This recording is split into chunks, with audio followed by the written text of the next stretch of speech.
بسم اللہ الرحمن الرحیم۔ السلام علیکم دوستو۔ انسان اللہ تعالیٰ کی حقیقت سے کبھی بھی واقف نہیں ہو سکتا، لہٰذا انسان کو اللہ تعالیٰ کی بارگاہ میں کبھی گستاخی کے الفاظ ادا نہیں کرنے چاہیے، لیکن دیکھنے میں آتا ہے کہ ذرا سی تکلیف پہنچی نہیں انسان نے بندگی چھوڑ دی اور لگا شکوے کرنے۔ ایسے لوگوں کو انسانوں سے ہی وفا سیکھنی چاہیے۔ ہرات کا ایک رئیس بڑے خوابوں کا مالک تھا۔ بادشاہ اس پر مکمل اعتماد کرتا تھا۔ اس نواب کے خاصی تعداد میں غلام تھے، جن کو وہ بیٹوں کی طرح آرام اور زیب و زینت سے رکھتا تھا۔ ان شاندار زیب و زینت سے آراستہ غلاموں کی ٹولیاں بازار میں گشت کر رہی تھیں۔ ایک غریب مفلس شخص جو بھوکا اور ننگا تھا، ان کو دیکھ کر لوگوں سے پوچھنے لگا، یہ رئیس زادے کون ہیں؟ جواب دینے والے نے کہا، یہ ہمارے اس علاقے کے نواب کے چاکر ہیں۔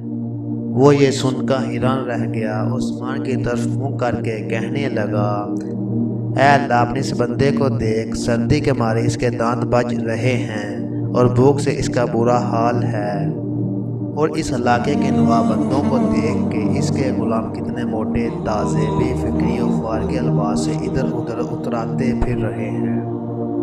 تقدیر الہی سے نواب رئیس کے عروج کا ستارہ زوال پذیر ہو گیا۔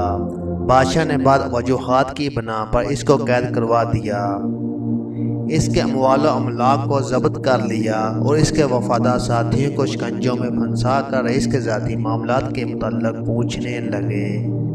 اتنی تکلیف کے باوجود رئیس کے کسی غلام نے بھی کوئی بات نہ بتائی۔ یہ سب کچھ اس منہ پھٹ بے نوا کے سامنے ہو رہا تھا۔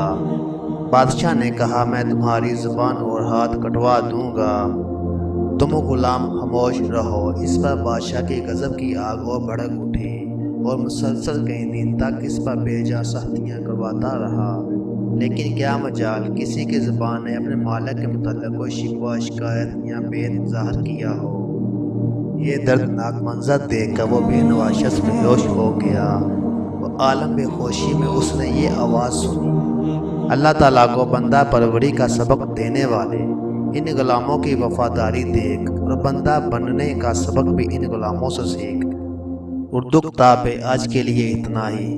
مزید نئی آنے والی ویڈیو دیکھنے کے لیے اردو کتاب کو سبسکرائب کریں۔ شکریہ، اللہ حافظ۔